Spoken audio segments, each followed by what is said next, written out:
번씩 같이 교독으로 봉독하겠습니다.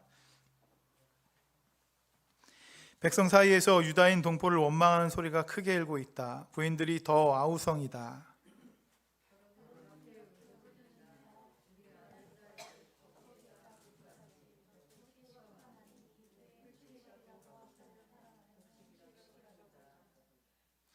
또 어떤 이들은 이렇게 울부짖는다. 배가 고파서 곡식을 얻느라고 우리는 밭도 포도원도 집도 다 잡혔다.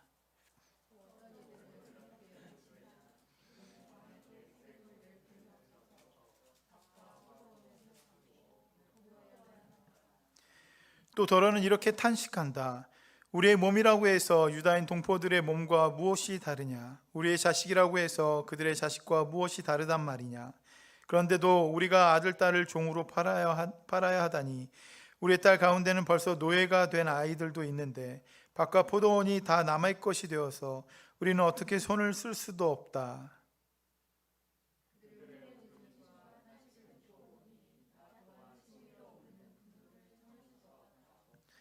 나는 그들이 울부짖는 내용을 신중하게 살핀 다음에 귀족들과 관리들에게 어찌하여 같은 결핵끼리 돈놀이를 하느냐고 호되게 나무랐다. 이 문제를 다루어야 하겠기에 나는 대회를 열고서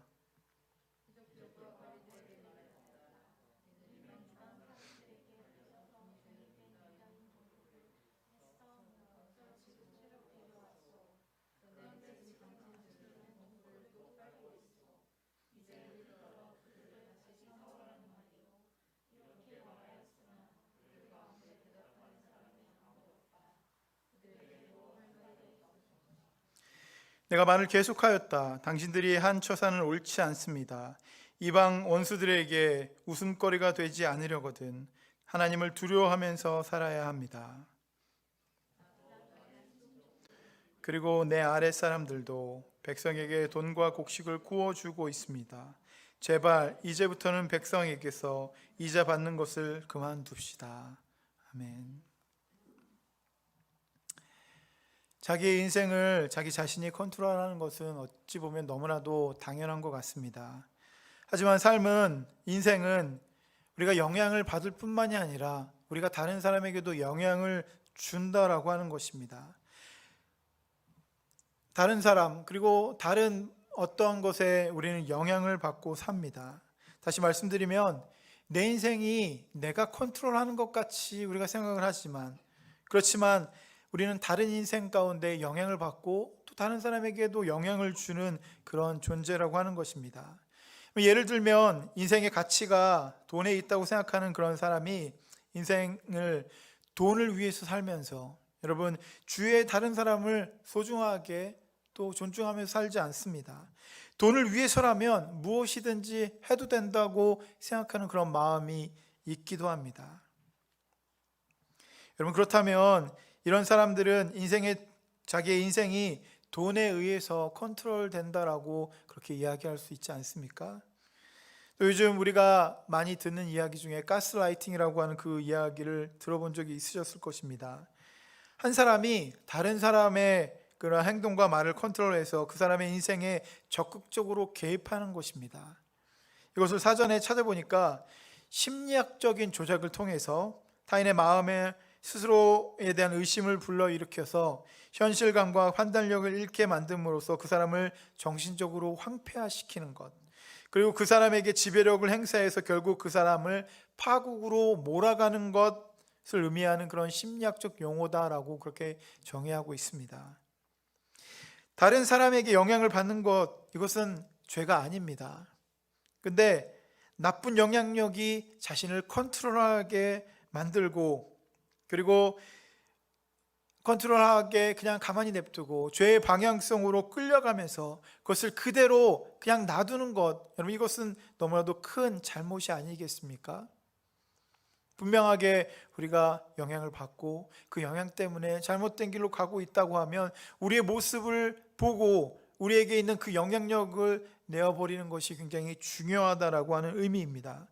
우리 믿음의 사람들은 자기의 인생만 바라보는 것이 아니라 다른 사람의 인생도 바라보고 내가 혹시 다른 사람에게 안 좋은 영향을 주지는 않을까? 그리고 내가 다른 사람에게 안 좋은 영향을 받고 있지는 않은가 계속 돌아보고 살피는 것이 굉장히 중요합니다. 내가 다른 사람에게 안 좋은 인생은 아닌가, 이런 것들을 우리가 살펴보는 것이 굉장히 중요하다라고 하는 것입니다. 오늘 본문을 보게 되면 여러분, 너무나도 살기 힘들어하는 그런 이스라엘 백성들의 모습이 나옵니다. 이 백성들은 바벨론에서 포로 생활로 굉장히 힘들고 어려운 그런 삶을 살았습니다.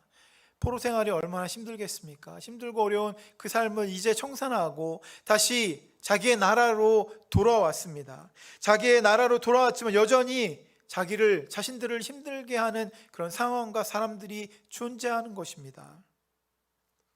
자신이 원하는 것들이 하나도 이루어지지 않는, 어떻게 보면 예전의 삶보다 더 힘들고 어려운 그런 상황이 그들 가운데 주어졌습니다.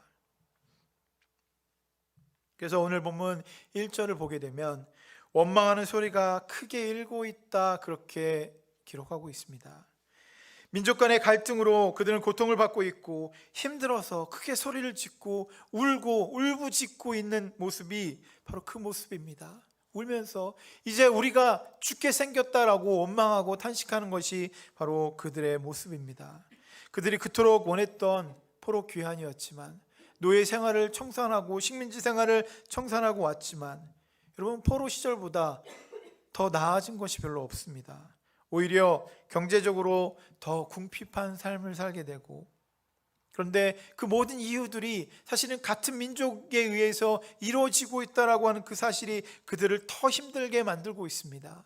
같은 민족에게 높은 이자를 받고 엄청난 세금을 받고, 그리고 그 높은 관리들이 일반 백성들의 고열을 빨아먹고 있는 바로 그러한 상황이 바로 오늘 본문에 있는 그런 상황입니다. 그래서 그들은 울부짖고 부르짖고 있는 것입니다. 느헤미야는 사실 이 성벽을 빨리 완성해서 자신의 그 민족이 안전하게 또 새롭게 되기를 원하는 그런 마음이 분명하게 있었습니다. 그래서 그 나라의 그 운영들을, 높은 관리들을 세워서 그렇게 맡겼습니다. 근데 이 관리들이 오히려 더 이 백성들을 힘들게 만들고 있는, 다시 말씀드리면 이 관리들이 이 보통 백성들에게 너무나도 안 좋은 악영향을 끼치고 있는 것이 바로 오늘 본문에 있는 그런 상황입니다. 그들이 이 모든 상황을 만들어 버렸습니다. 그래서 1절에 말하고 있는 유다인 동포, 이것은 7절에 나오는 귀족과 관리들을 이야기합니다. 귀족과 관리들이 같은 민족임에도 불구하고 그들 때문에 힘들고 어렵다. 그들이 높은 고리대금을 걷고, 그리고 돈을 받고, 또 곡식을 받고, 그리고 이런 것들을 그 저당 잡는 그런 것들, 그리고 이자를 너무 쉽게 받아서 그들이 엄청난 이득을 챙기는 그런 상황이 바로 오늘 본문에 있는 상황입니다. 이러한 악순환은 같은 민족 안에서 끊이지 않고 계속 일어납니다. 고리대금을 하는 사람들은 여러분, 돈의 영향을 받고 있는 것 아니겠습니까? 돈만 많이 번다고 하면 다른 것은 상관하지 않습니다. 일반 백성들이 힘들고 굶어 죽고 자신들의 자녀가 노예로 팔려가도 전혀 상관하지 않습니다. 같은 민족이라고 하는 그 생각을 그들은 하지 못하는 것 같습니다. 그리고 이런 모든 것들이, 고리대금을 걷고 그리고 세금을 많이 받는 이것들이 율법에 위배되지만 그럼에도 불구하고 그들은 괜찮습니다. 그리고 사회적으로도 이러한 것들은 용인되지 않는 건데도 불구하고 그들은 전혀 생각하지 않습니다. 오로지 돈을 많이 버는 것, 자신들의 부를 쌓는 것에 초점을 맞추고 있습니다.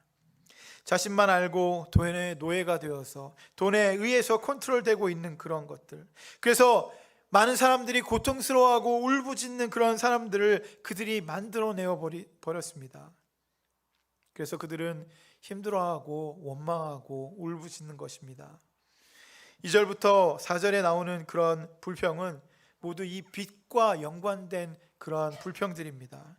그들은 엄청난 빚더미에 쌓이게 되었는데 그 이유가 무엇이냐면 여러 가지 유형들이 오늘 본문 가운데 나오고 있습니다. 여러분, 이러한 이유들은 사실은 그 당시에 몇몇에게만 일어났던 그런 일이 아니라 보편적인 모든 이스라엘 백성들에게 일어났던 그러한 일이라고 할 수가 있습니다. 그래서 오늘 보면 2절에는 첫 번째 유형이 나오는데 그것이 무엇이냐면 가족은 많은데 먹고 살 그런 곡식이 없습니다. 그래서 곡식을 빌려오는 그런 경우입니다. 그리고 11절을 보게 되면 곡식뿐만이 아니라 기름을 빌리기도 하고 새포도주를 빌리기도 합니다. 배고파서 곡식을 빌리느라 자신들이 가지고 있었던 가장 큰 소득원이고 생명과도 같은 그런 밭을 저당 잡히고 밭을 주고 그리고 포도원 그리고 집을 저당 바쳐서 맡겨서 곡식을 빌려온다라고 하는 것입니다. 그런데 곡식을 빌려오고 그리고 높은 이자 때문에 곡식을 빌려오고 나서 맡긴 그 밭과 그런 포도원과 그리고 집들을 다시 찾아올 방법이 없습니다. 높은 이자 때문에 많은 백성들이 힘들어하고 있는 것입니다. 근데 여러분, 그 당시 그들을 관리하고 있었던 그 관리들은 그들이 힘들어하는 그런 상황들을 전혀 아랑곳하지 않습니다. 오히려 그들의 마음에는 이번이 너무나도 좋은 기회다. 그래서 돈을 쌓기에 가장 좋은 기회로 그들은 그 상황을 바라보고 있는 것입니다. 돈이 여러분 그들의 눈과 귀를 가리었습니다. 그래서 느헤미야는 바로 이것을 바로잡기를 원하는 것입니다. 가려진 그 눈, 그 귀를 다시 열기를 바란다. 제대로 한번 생각해 보면 당신들이 하고 있는 그 모든 것들이 얼마나 잘못인지를 깨닫게 될 것이다라고 그렇게 호소하는 것입니다. 그들에게 그렇게 이야기함으로 그들에게 호소를 합니다. 여러분, 곡식을 빌리게 된 이유는 그 당시에 너무나도 큰 흉년이 들었기 때문에 그렇습니다.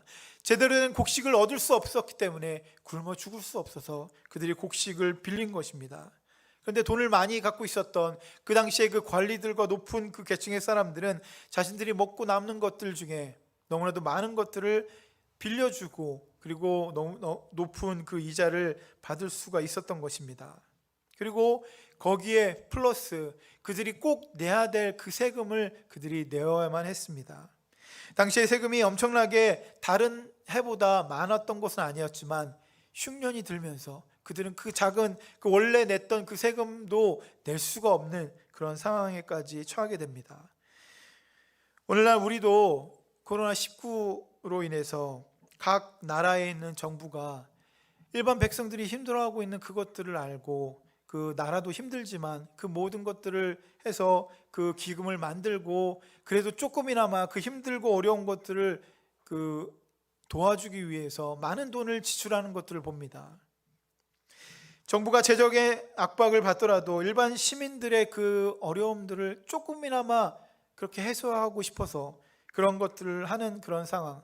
여러분, 이러한 상황이 오늘 본문과는 정반대의 상황이 아니겠습니까?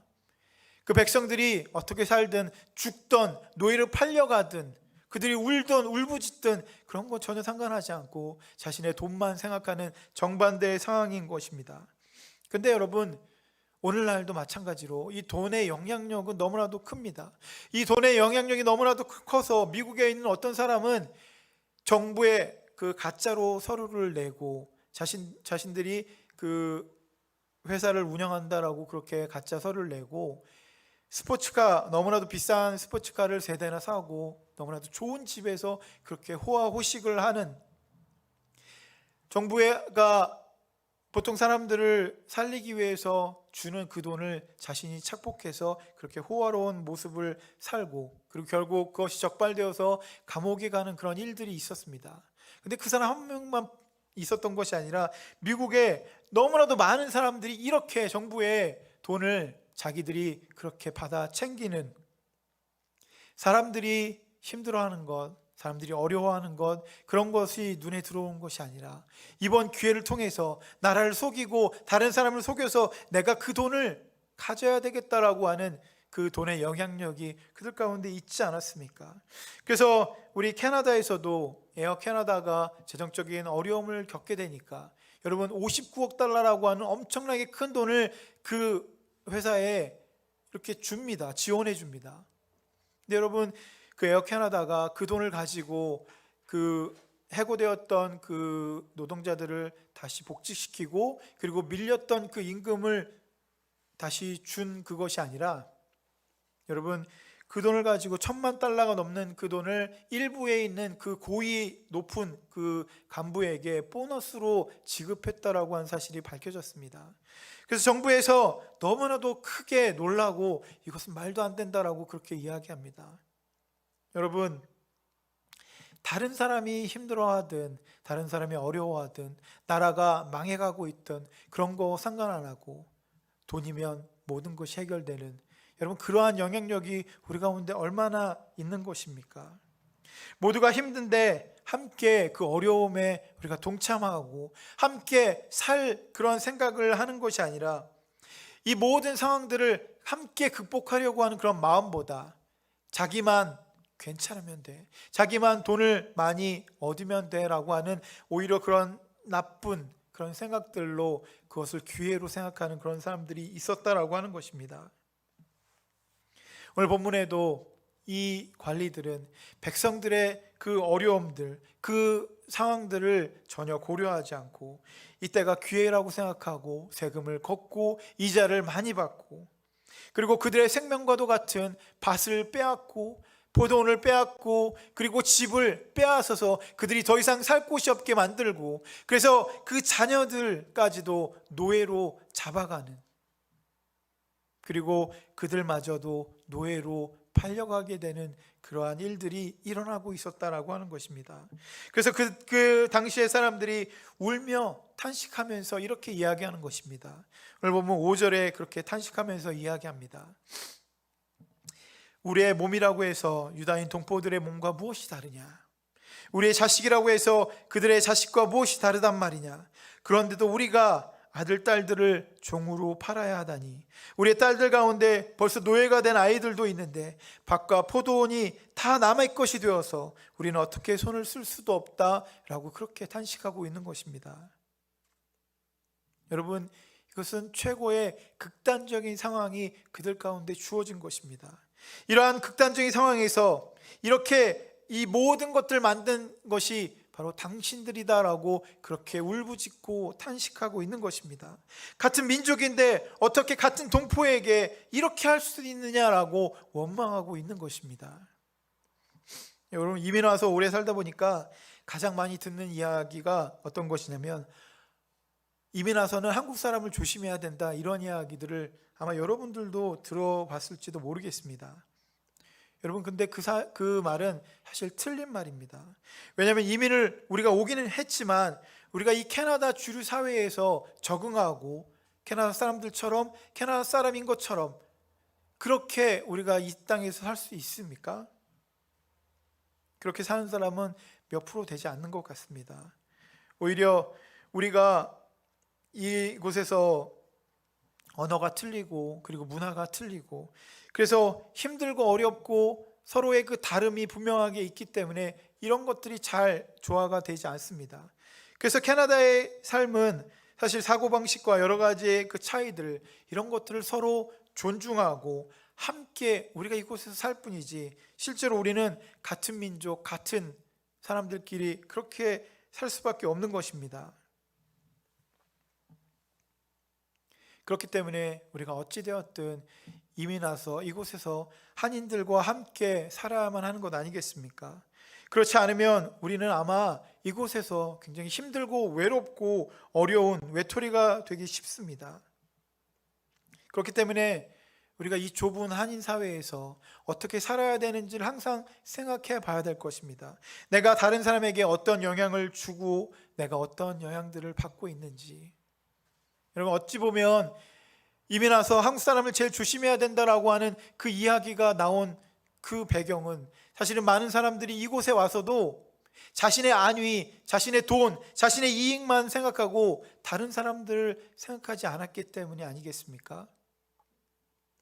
내가 다른 사람들에게 선한 영향력을 끼치는 것이 아니라 오히려 자신만을 위한 삶을 이곳에서까지 살았기 때문에 그런 것 아니겠습니까?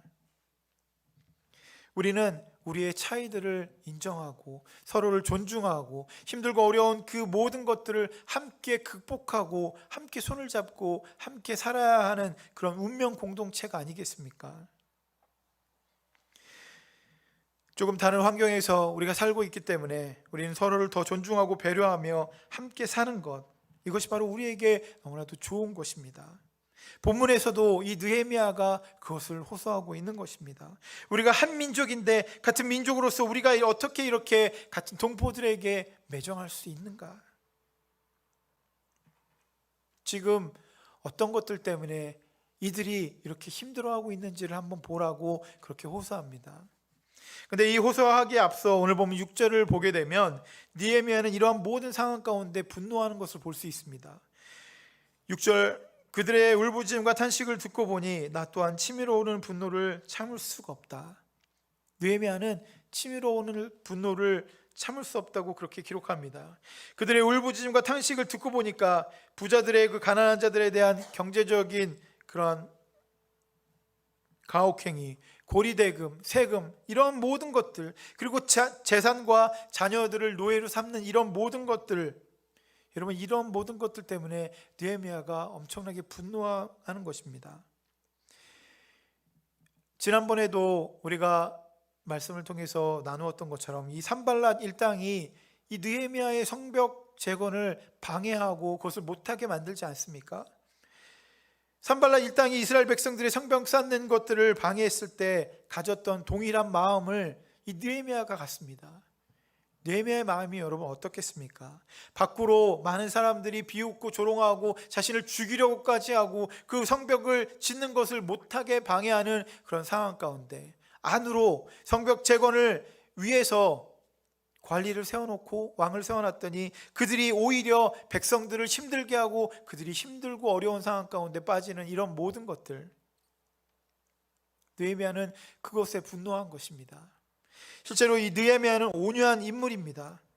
그런데 그 어느 때보다 그들이 한 마음을 갖고 이 모든 일들을 해야만 하는데 그들이 한 마음을 갖기는커녕 오히려 자신들의 그런 생각만 하고 있는 것입니다.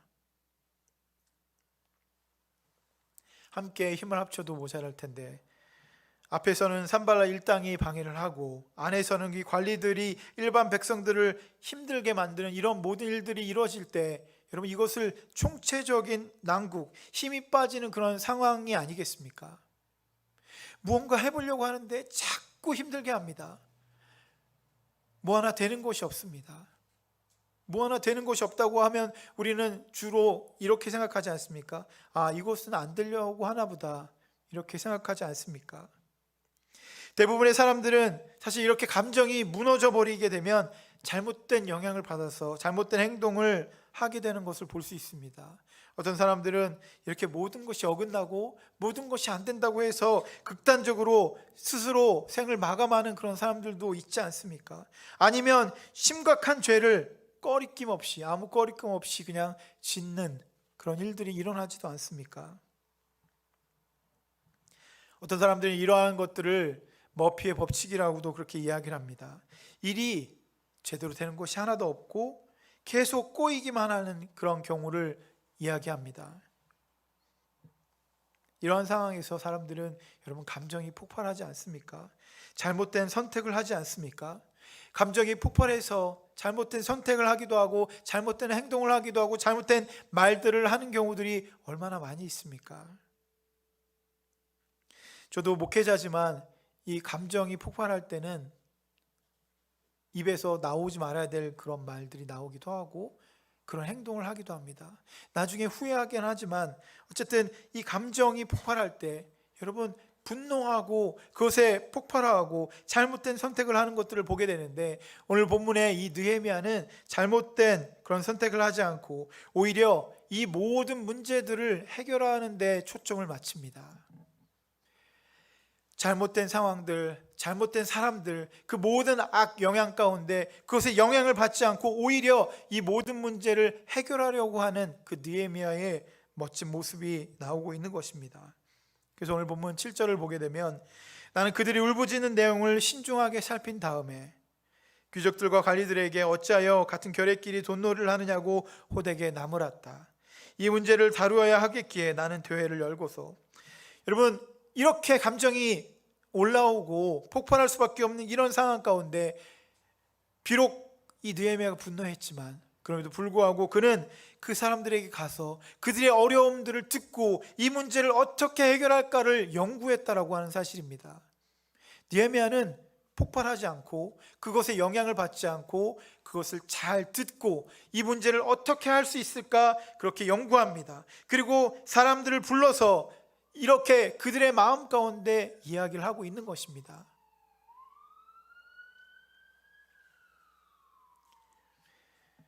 실제로 그들에게 호되게 나무랬지만 그 이야기를 듣고서 그 누구도 반론을 할 수 없을 만큼 그들은 그 이야기를 듣고 자신들의 잘못을 깨닫게 되었다라고 하는 것입니다. 힘들고 어려운 상황 가운데 느헤미야는 감정에 그렇게 요동되지 않고 오히려 그 모든 상황들을 해결하는 데 초점을 맞추고 있는 느헤미야의 모습을 볼 수 있습니다. 감정이 솟구치는 중에서도 차분하게 사태 해결책을 찾는 이 느헤미야의 모습입니다. 여러분, 우리가 이런 모습을 본받아야 하지 않겠습니까? 우리는 때로 감정에 휘말려서 아니면 다른 안 좋은 영향을 받아서 우리가 행동하고 말하고 그렇게 하는 것들을 볼 수 있습니다. 근데 느헤미야는 그렇지 않았다고 하는 것입니다. 그의 모습에서 강하고 또 부드러운 모습이 있는 것입니다. 그러면서 느헤미야는 8절에 자신의 그 경험을 그들에게 간증처럼 이야기합니다. 8절을 보게 되면 우리는 이방 사람들에게 팔려서 종된 유다인 동포를 애써 몸값을 치르고 데려왔어.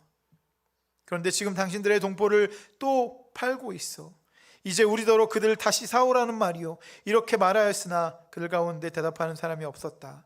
그들에게도 할 말이 없었을 것이다. 여러분, 느헤미야의 그런 간증 같은 이야기는 무엇입니까? 하나님께서 은혜를 주셔서 우리가 식민지에서 노예로 팔려갔던 그 사람들을 돈을 주고 그들을 다시 사갖고 와서 이제 그들에게 자유함이 있고 해방이 있는데도 불구하고 당신들이 다시 그들을 노예로 삼고 있으니 이 모든 일들이 잘못된 것이 아닙니까? 라고 그렇게 이야기하는 것 아니겠습니까? 당신들이 그 돈을 벌기 위해서 그들을 노예로 삼고 그 자녀들까지로 노예로 삼았기 때문에 이러한 일들을 겪으면서 그 백성들이 느꼈던 그 고통과 울부짖음을 당신들이 알 수 있느냐라고 그렇게 질문하고 있는 것입니다. 그것을 한 번쯤 생각해 보았느냐라고 그렇게 이야기하고 있는 것입니다.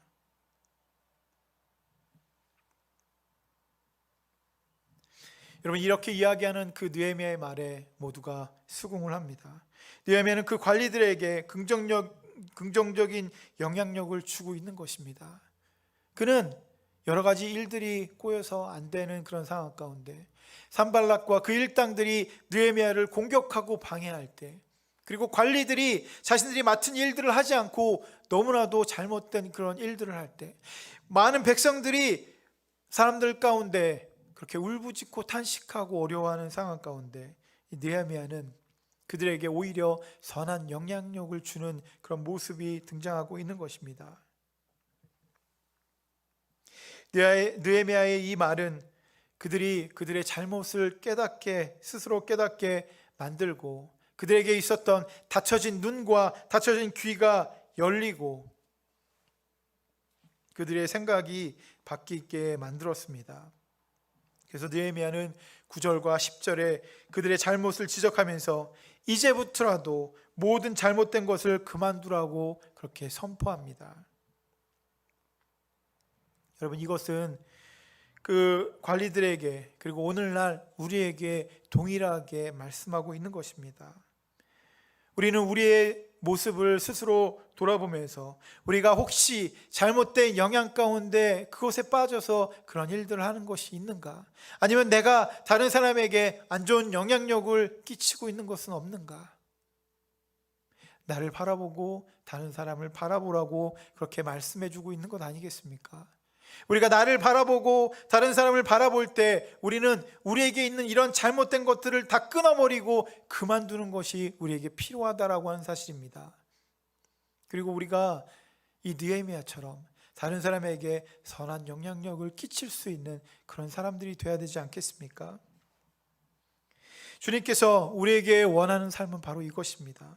주님께서 우리에게 원하는 그 삶은 내 인생을 주님 앞에 온전히 맡겨드리고, 그리고 주님이 원하시는 그 복된 그리고 선한 그런 역사가 우리의 삶에서 일어나는 것. 여러분, 그러한 삶을 위해서 우리 안에 있는 안 좋은 영향력들을 다 몰아내고, 세속적인 그런 것들, 세상적인 그 가치들을 다 몰아내고 주님을 붙잡는 것이 우리 가운데 필요한 것입니다.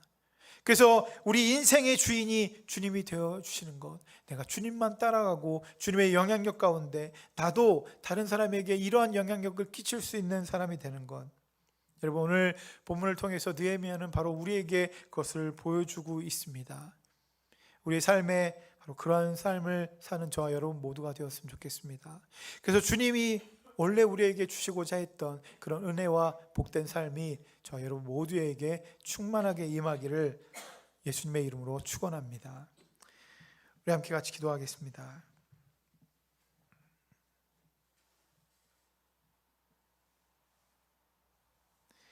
계속해서 힘들고 어려운 일들이 우리 가운데 반복적으로 일어납니다. 그 일들이 언제 끝나고 언제 해결될지 우리는 알 수 없습니다. 힘들고 어려워서 하나님 앞에 원망과 불평과 탄식을 합니다.